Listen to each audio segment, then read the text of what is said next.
Hoje algum problema técnico, né? Abra sua Bíblia, querido, Atos capítulo 2, versos 41 até o verso 47. É um texto que você também já conhece, mas vamos pensar um pouquinho sobre esse texto.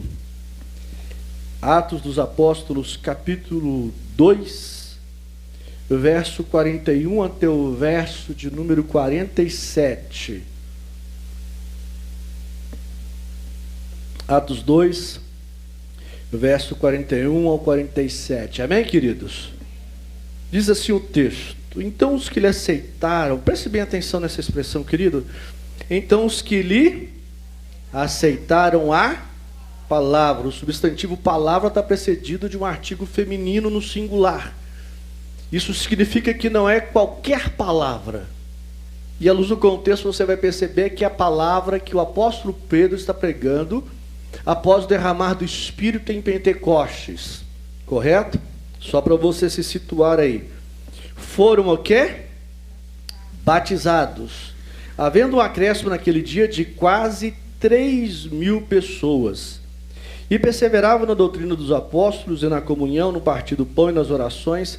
Em cada alma havia temor, e muitos prodígios e sinais eram feitos por intermédio dos apóstolos. Todos os que creram estavam juntos e tinham tudo em comum. Vendiam suas propriedades e bens, distribuindo o produto entre todos à medida que alguém tinha necessidade. Diariamente perseveravam unânimes no templo, partiam pão de casa em casa e tomavam suas refeições com alegria e singeleza de coração, louvando a Deus e contando com a simpatia de todo o povo. Enquanto isso, acrescentava-lhes o Senhor dia a dia os que iam sendo salvos. Querido, esse texto é um texto que trata do nascimento da igreja do Novo Testamento. Como que essa igreja nasce? Essa igreja nasce, primeiro, como cumprimento profético do Antigo Testamento. Joel, capítulo 2, verso 28 ao 30, a Bíblia nos diz que no final dos tempos, Deus derramaria do seu Espírito sobre toda a carne. Isso porque você vai se lembrar que no Antigo Testamento, o Espírito Santo apenas visitava aquelas pessoas as quais Deus escolhia para o exercício de ministério por um período temporário breve. O Espírito Santo descia, capacitava, habilitava, ungia, e então, cumprido o ministério, se retirava. Tanto que Davi, o salmista, diz assim: não retires de mim o teu Santo Espírito. Com a vinda de Cristo, essa perspectiva a respeito da terceira pessoa da Trindade, que o Espírito Santo é mudado. E aqui nós temos então, em Atos capítulo 2, a festa de Pentecostes. O que é a festa de Pentecostes? Lá no livro de Levítico você vai ver, no livro de Êxodo você vai ver que Pentecostes é a festa em que se agradecia a Deus pela colheita. E esta festa de Pentecostes acontecia 50 dias após a Páscoa. Por isso que se chama Pentecostes, porque penta em grego é 50. E no Antigo Testamento a festa de Pentecostes é uma festa eminentemente judaica para o povo de Israel. Aqui no texto em que nós lemos, e de acordo com o contexto, agora é uma festa universalizada, porque existiam dois grandes grupos, e a festa acontecia em Jerusalém.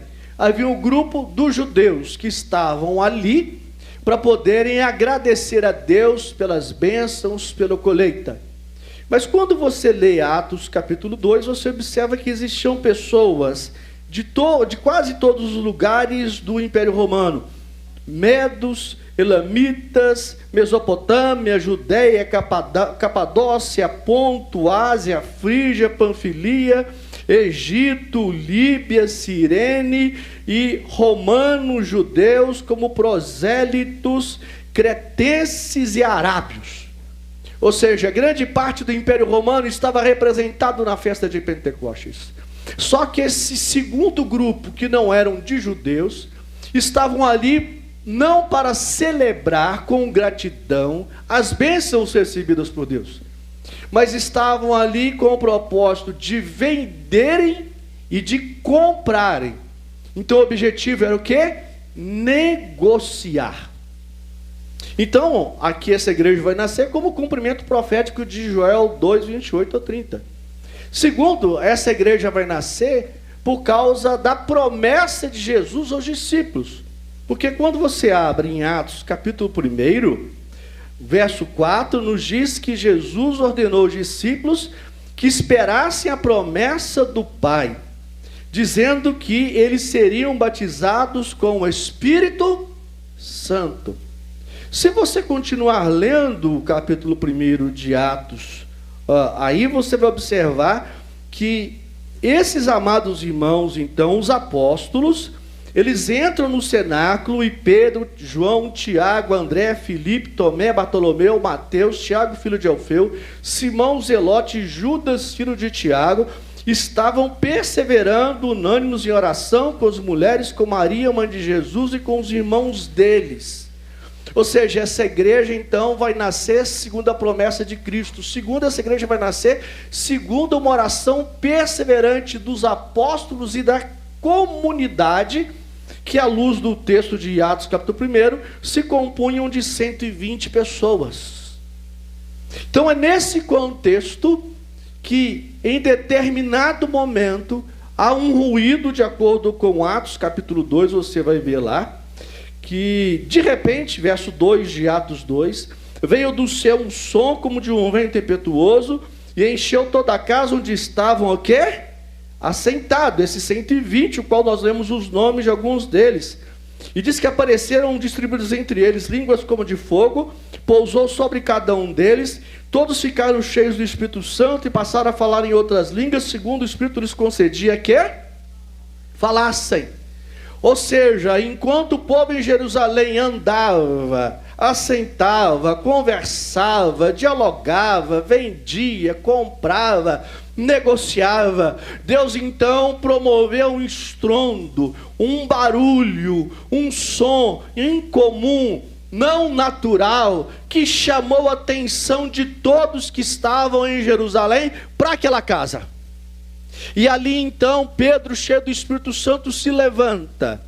E você vai observar que a partir do verso de número 14, Pedro então vai discursar, Pedro vai pregar, Pedro vai proclamar, e Pedro vai pregar, vai anunciar que as promessas do Antigo Testamento, por meio de Cristo, se cumprem agora, e ali vai nascer a igreja de Cristo no Novo Testamento. E com isso a igreja do Antigo Testamento deixa de existir e passa a existir a igreja do Novo Testamento, através da pregação do apóstolo Pedro. E quando o apóstolo Pedro prega, diz o texto no verso 41, que quase o quê? 3.000 pessoas se convertem e todas elas são batizadas. Então nós temos, na verdade aqui, 3.120 pessoas dessa igreja, no texto que nós lemos de Atos 2, 41 ao verso o quê? 47. E não são apenas 3.120 pessoas. Dessas 3.120, 3.000 pessoas são novos convertidos. Mas o que me chama a atenção nesse texto é que apenas eles não são novos convertidos, mas é uma igreja que nasce debaixo da presença do Espírito. É uma igreja que nasce sabendo o que ela quer, que é uma igreja com propósitos. Então meu tema nessa noite é uma igreja com propósito. Você podia repetir isso comigo em alto bom som? Vamos lá? Uma igreja com propósitos. Em primeiro lugar, uma igreja com propósitos é reconhecida pela sua adoração. Veja o verso 42. E perseverava na doutrina dos apóstolos, na comunhão do pão, no partir do pão e nas orações. A adoração tem duas esferas. Primeiro, a adoração tem uma esfera comunitária. E esse é o caso aqui de uma esfera comunitária. Como que era essa adoração? Primeiro, é uma adoração centrada em Deus. Veja no final do verso 42. E nas o quê? Orações. O centro da igreja, o coração da igreja, a alma da igreja, o fundamento da igreja, a base da igreja, a coluna ou as colunas da igreja é Deus. Não é o pastor, não é a denominação, não é nada a não ser Deus. O que eu vejo é 3.120 pessoas orando, buscando a Deus, de joelhos dobrados, clamando, pedindo, intercedendo, suplicando, rogando a Deus. Uma igreja com propósito é uma igreja que não se desvia de Deus e que experimenta a sua presença. Uma igreja com propósito é voltada para Deus. Deus é o centro, Deus é a meta, o objetivo, o início, o meio e o fim de toda e qualquer adoração. A adoração não é feita, conduzida, dirigida para o meu gosto, mas é dirigida para agradar a Deus. Por meio da pessoa de Jesus Cristo e pelo mover do Espírito Santo. Aliás, abra aqui uma aspas. Eu tenho percebido ultimamente que muitos cristãos têm medo, e um medo que me assusta. Desculpe aqui o paradoxo, a redundância talvez. Medo do Espírito Santo. As pessoas têm medo da manifestação, do mover, da expressão do Espírito Santo. E eu vejo que uma igreja sem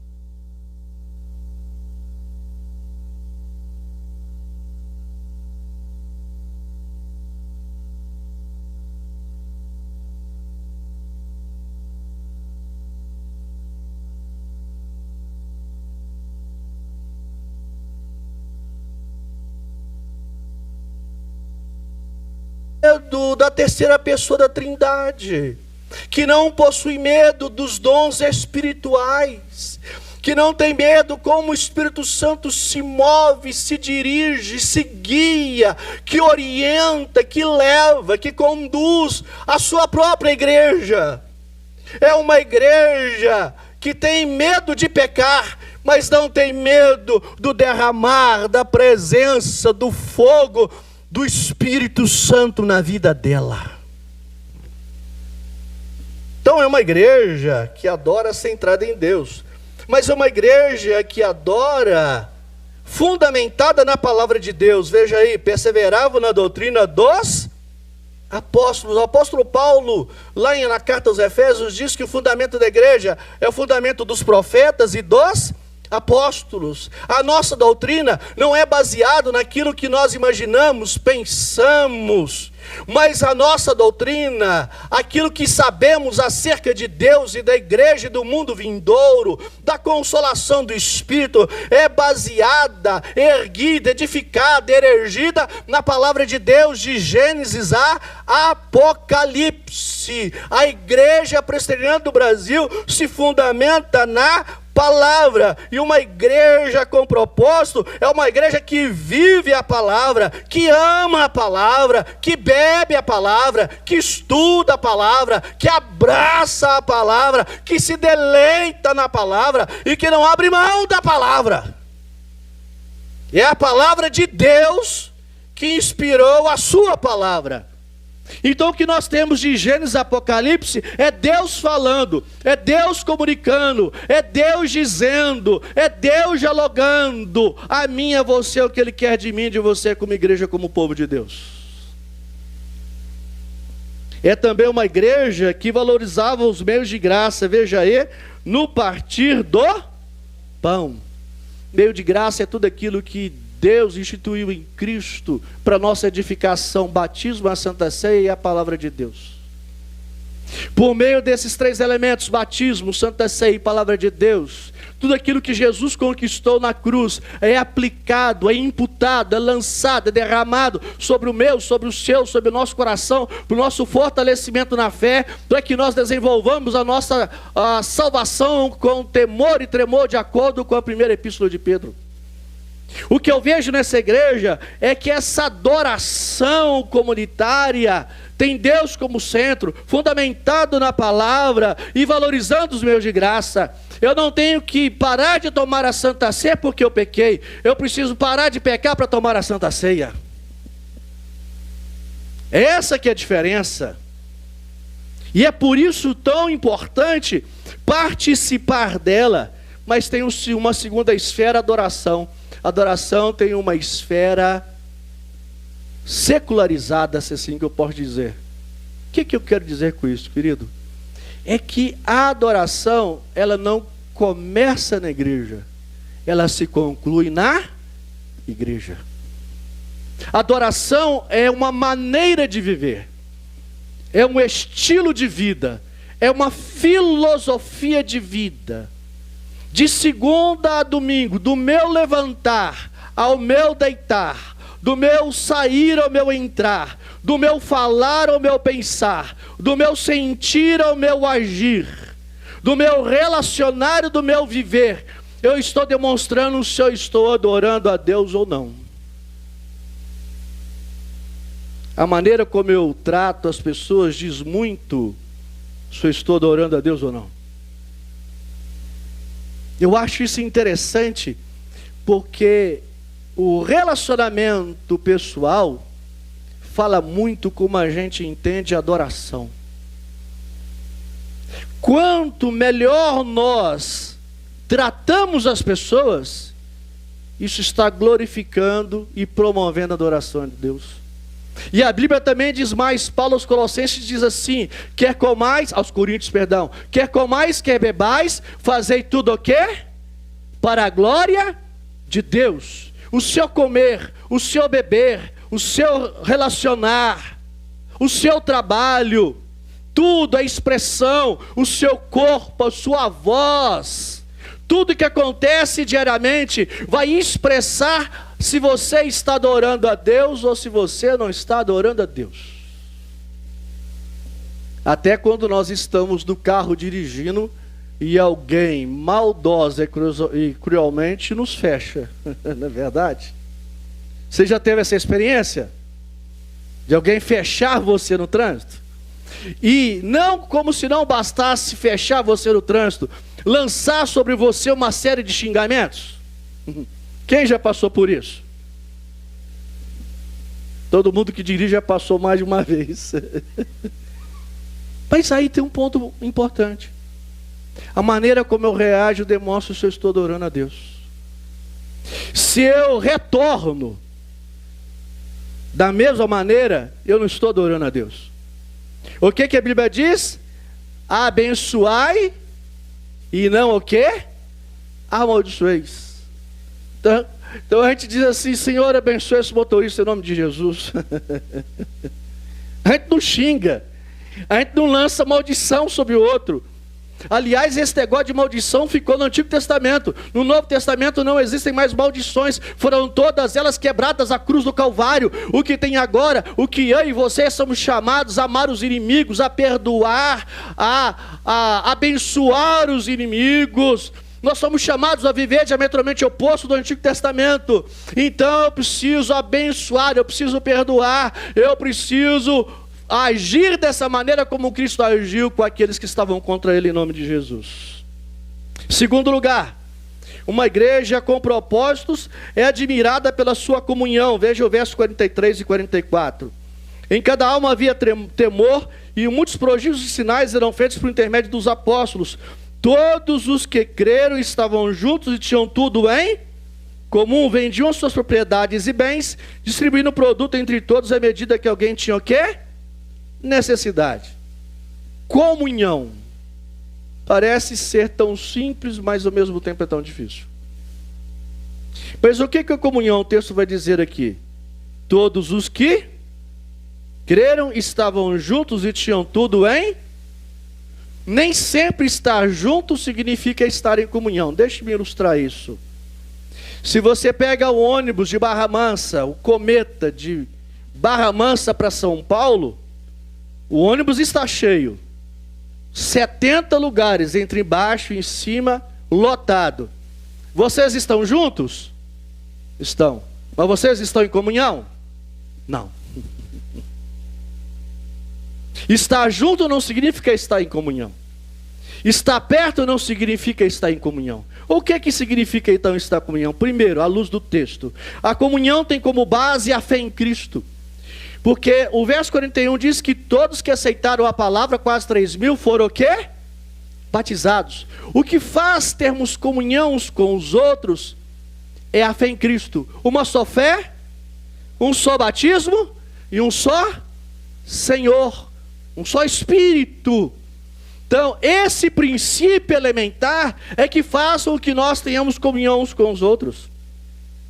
A comunhão é consequência da salvação em Cristo, porque essa é uma comunidade dos salvos. Haviam 3.120 pessoas que haviam sido salvos por meio do nosso Senhor, o quê? Jesus Cristo. Não existe comunhão no sentido bíblico onde não há salvação em Cristo. Onde não há transformação por meio da salvação em Cristo, a tensão, a confusão, a discórdia, a desentendimento, a divergência, a agressão verbal. Não é verdade? E nós temos hoje um problema sério que chamam-se redes sociais. Como rede social é território livre, né, ilimitado, as pessoas podem lançar nas redes sociais todos os palavrões, todos os impropérios, todas as acusações, sem ter fundamento, sem ter base, e nada acontecer com quem faz isso. Não é verdade? A difamação, a calúnia. As pessoas postam lá nas redes sociais e fica por isso mesmo. Mas a comunhão é a comunhão da salvação em Cristo.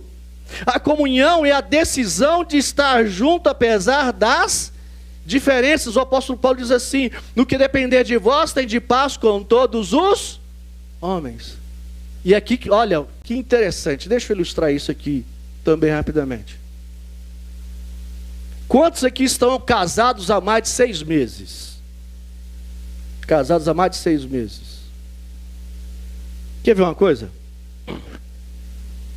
Quem está casado há mais de 6 meses tomou uma decisão. A menos que aconteça violência sexual, violência física, agressão verbal, né? Traição, que é adultério. Mas em vias normais, não havendo essas coisas, não havendo nada que atrapalhe, quem está casado subiu ao altar com a decisão de viverem juntos por toda a vida. E eu pergunto aos casados: você concorda com tudo com a sua esposa? Estou perguntando aos maridos. Você concorda com tudo com a sua esposa? Se alguém respondesse que sim, eu ia orar por ele. Não tem jeito. Você, esposa, você concorda tudo com o seu marido? Não. Falou um não forte, não foi? Um não robusto, um não hercúleo, sansônico, não é verdade? Mas por que isso, irmãos? Apesar das diferenças, a gente decide estar junto. É ou não é, irmãos? Tem dia que a presença do outro tira a gente do sério, não tira? Hã? Como diz o mesmo na internet, é para isso que eu pago a internet. É para tirar os outros do sério. Mas quem é casado decidiu viver juntos até a sepultura, apesar das diferenças, apesar de algumas incompatibilidades irremediáveis e insolúveis. apesar de algumas questões que irritam-nos profundamente, apesar de algumas questiúnculas, de umas pedrinhas do passado, no sapato, que nos chateiam tremendamente, já desde o acordar, mas a gente decide permanecer junto, baseado num princípio comum a todo casal: eu te amo, você me ama, e nós vamos juntos nesse negócio até a sepultura. Sim ou não? E a comunhão na igreja é a decisão de estar junto apesar da diferença. Ninguém aqui é igual. Todos são diferentes. Nós não somos iguais em nada, a não ser na fé em Cristo, no batismo, na mesma denominação. Mas quem tem a comunhão com o outro, quer ter comunhão com o outro, decide ter comunhão com o outro. Quem não quer, não decide. Quem decide, quer ter comunhão e vai ter comunhão, apesar de todas as diferenças que nós temos uns com os outros. Não é verdade? Eu sou muito diferente do Tiãozinho. Não é, Tiãozinho? Tiãozinho é assim, um cara pacato, tranquilo, sossegado. É assim, né? É aquele cara que faz a Vera estar nas nuvens. Né, Vera? Tão tranquilo que ele é, né, Vera? É mais ou menos isso, Vera? É desse jeito. Mas eu sou diferente do Tiãozinho. Eu sou agitado, eu sou ligado no 220. Já na alta madrugada, antes das galinhas, dos galos cantarem, eu já estou acordado. E eu não paro, e eu sou agitado, e eu sou falador, e eu sou ligado 220. Vão embora, gente. Levanta às 4, 4h30 e já estou querendo que a mulher acorde também. Eu falei: pelo amor de Deus, não faz isso que você me mata. Mas olha só, eu e o Tiãozinho não temos nada a ver em termos de personalidade e temperamento. Mas temos comunhão pela fé em Cristo, porque eu decidi ter comunhão com Ele, decidiu ter comunhão comigo, e nós teremos comunhão até que Cristo volte em nome de Jesus. Comunhão é decisão. Comunhão é demonstrar generosidade para com o próximo. Diz que eles vendiam as suas propriedades e bens, distribuindo o produto entre todos à medida que alguém tinha necessidade. Ter comunhão significa o seguinte: a sua dor é a minha dor. Paulo diz: chorai com os que e alegrai com os que se alegram. Se você ler 2 Coríntios capítulo 8 e capítulo 9, que eu estava lendo hoje pela manhã na minha devocional, Paulo diz que as igrejas da Macedônia e da Caia estavam preparando uma oferta para os irmãos pobres da Judéia. Isso é o quê?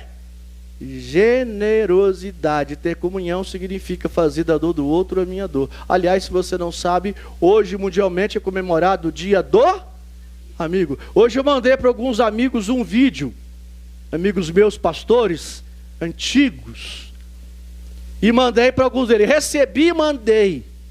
Hoje é dia do amigo. O amigo é assim: o amigo, não importa quem você é, ele vai estar sempre do seu lado. Quando todos te abandonam, um amigo não te abandona. Isso é ter o quê? Comunhão.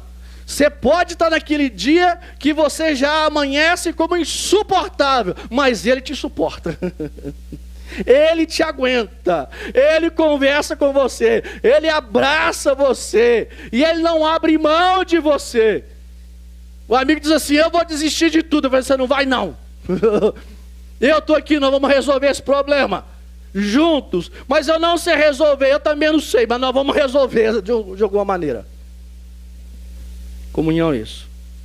Terceiro lugar, uma igreja com propósito é transformada pelo discipulado. Veja aí o verso 46. Diariamente perseveravam unânimes do templo, partiam pão de casa em casa e tomavam suas refeições com alegria e singeleza de coração. Discipulado é transformação. Romanos 8, 29. Nós somos predestinados para sermos conformes à imagem de quem? Semelhante a Cristo. Então meu padrão, meu referencial, meu paradigma, o meu espelho de vida a ser vivida como cristão, quem que é? Jesus.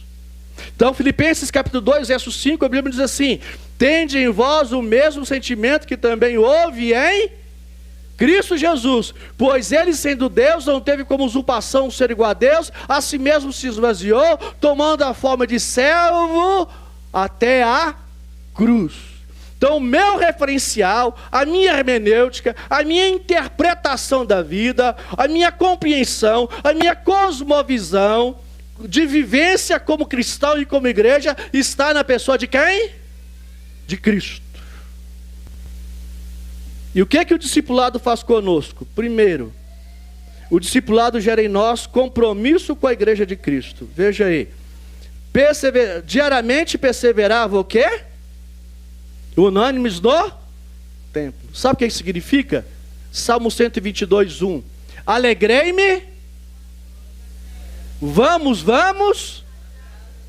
O que eu vejo nessa igreja é que quem é discipulado, quem é transformado por Cristo, tem alegria de vir à igreja encontrar com os irmãos. Tem alegria de adorar a Deus. Tem alegria de orar com os irmãos. Tem alegria de conversar, dialogar, de abraçar, de dar ósculo santo, que é o beijo no rosto, que é a tradução para ósculo santo do Novo Testamento. Tem alegria de estar presente, de conviver, de participar, de celebrar juntos o santo e poderoso, ressurreto nome de Jesus, ao terceiro dia, louvado seja Deus. Isso, irmãos, é de uma coisa tremenda. É compromisso com a igreja de Cristo. Ser discipulado e transformado pelo discipulado significa moldar nossas prioridades. Veja o verso 46. Quantas vezes por semana eles estavam na igreja? O que significa diariamente? Todos os? Mas que alegria bendita, né? Todo dia está na igreja. É uma coisa diferente. Nós só temos culto aqui na igreja terça-noite, quinta agora sem nenhuma geração, que tem sido uma bênção nos lares, e domingo à noite. Mas esse povo estava na igreja o quê? Esse povo não trabalhava não, gente? Esse povo não levantava de madrugada não? Para trabalhar igual a mim e você? Levantava. E a maioria era pobre. Analfabeto ou semi-analfabeto. Mas geralmente com a alegria de Deus e do Espírito estavam onde? Na igreja diariamente. Isso é prioridade. Não existe falta de tempo, o que existe é falta de prioridade. Quem prioriza tem sempre tempo. Sim ou não? Não é? Quem tem prioridade é pontual. Quem tem prioridade assume compromisso. Quem tem prioridade tem responsabilidade.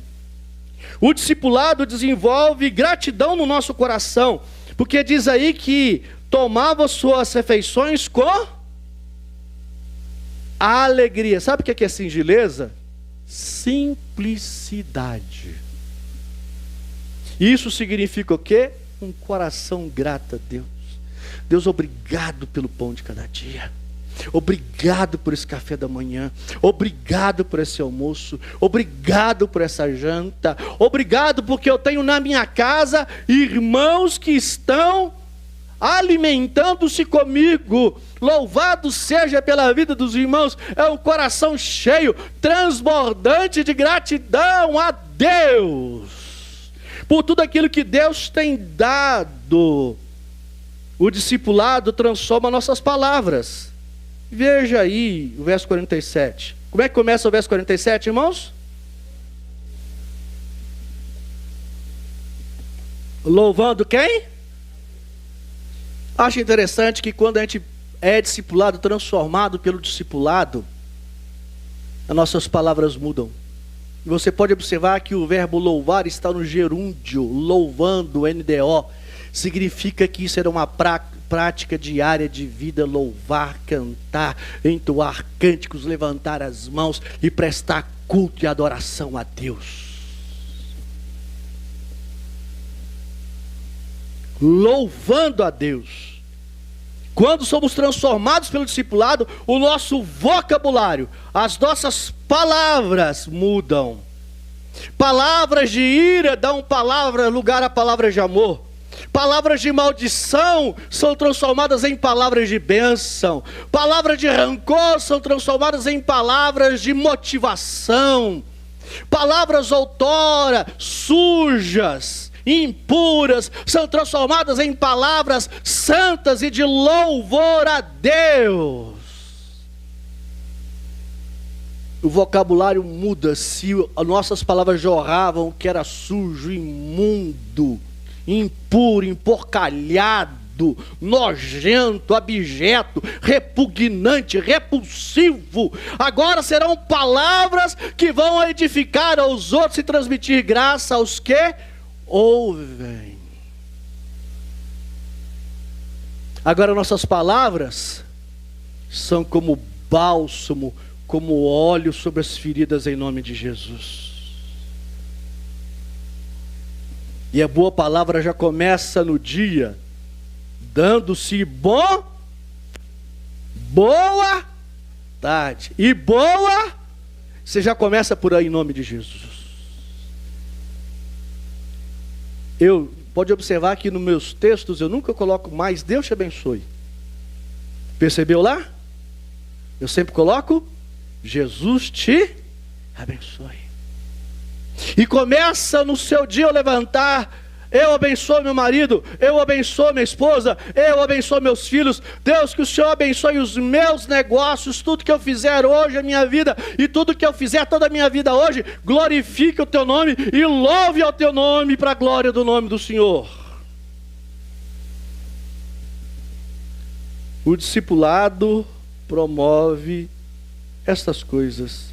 O discipulado altera a nossa maneira de viver. Veja aí o verso 47. E contando com quê? O quê? Contando com quê? Contando com quê? Simpatia. Eu acho essa palavra tremenda. Sabe por quê? É porque o povo não crente gostava de crente. O povo incrédulo gostava dos que criam em Jesus. O povo ímpio gostava do povo que era santo. O povo que odiava a Deus gostava do povo que amava a Deus. Isso é o quê? Simpatia. Aí fica uma pergunta para mim e para você, amado. As pessoas do seu trabalho têm simpatia por você? Lá na sua escola as pessoas têm simpatia por você? Lá na sua família as pessoas têm simpatia por você? Qual que é o antônimo, usando a nossa língua mater, né? Que é o português. Qual que é o antônimo de simpatia? Antipatia. Você imaginou as pessoas terem antipatia de nós? Ih, olha quem está vindo lá, ó. Gente, cada um para o seu canto, hein? Cada um para o seu canto, todos calados, quietos, até que vai embora. Conhece gente assim? Levanta a mão não. Esses crentes foram tão transformados na maneira de viver que todos os viam de maneira simpática. Entrou no ônibus, que benção, entrou o crente. E esse crente do nosso trabalho entrou no ônibus, então o ônibus vai ficar melhor e o trabalho vai ficar melhor em nome de Jesus. Não é verdade? Chegaram os grupos, chegaram os crentes na escola, a escola ficou melhor. A merendeira da escola, a zeladora da escola, o diretor da escola, ou seja, onde está o crente, ele tem a vida tão mudada, transformada a cada dia, que as pessoas vão gostando cada vez mais dele ou dela. Aí eu quero fazer outra pergunta para você, amado irmão em Cristo.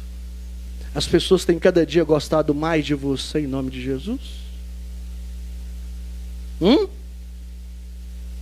é que as pessoas têm gostado mais? Vamos abrir o confessionário aqui, como dizia um professor meu do seminário. Se o pastor Jardel chegar lá na sua escola, na sua família, na sua empresa, na sua vizinhança, e eu não falar que sou pastor, e ninguém me conhecer, e então assim, eu estou procurando fulano ou fulano de tal, o que você me diz de fulano ou fulana de tal? O que você acha que as pessoas vão me dizer a seu respeito?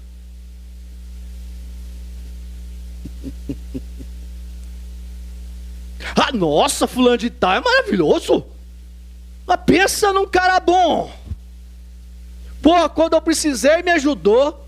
Pensa no menino trabalhador. Pensa num cabra honesto. Pensa numa mulher trabalhadora, firme, de caráter. É a melhor funcionária aqui da nossa empresa, é ela, é a crente. Ou eu chegar lá na sua família, alguém vai falar assim: eu nunca quero ser crente, detesto crente, odeio crente, mas a minha cunhada, eita mulher crente, hein? Eu não quero ser crente, mas a minha cunhada é maravilhosa. Meu cunhado é maravilhoso, meu genro é maravilhoso, meu sogro, minha sogra são maravilhosos. Será que as pessoas vão falar bem de nós? Será que as pessoas estão gostando de nós cada dia mais? Será que as pessoas estão sendo simpáticas comigo e com você? Eu tinha mais duas coisas para falar, não vou falar por causa do nosso tempo. Vai ficar para outra hora, porque uma igreja com propósito é dedicada ao serviço, e uma igreja com propósito é cumpridora da sua missão. Isso fica para outra oportunidade. Mas o fato, querido, nós precisamos ser uma igreja com propósito. Na adoração, na comunhão, no discipulado, no serviço e na missão, em nome de Jesus.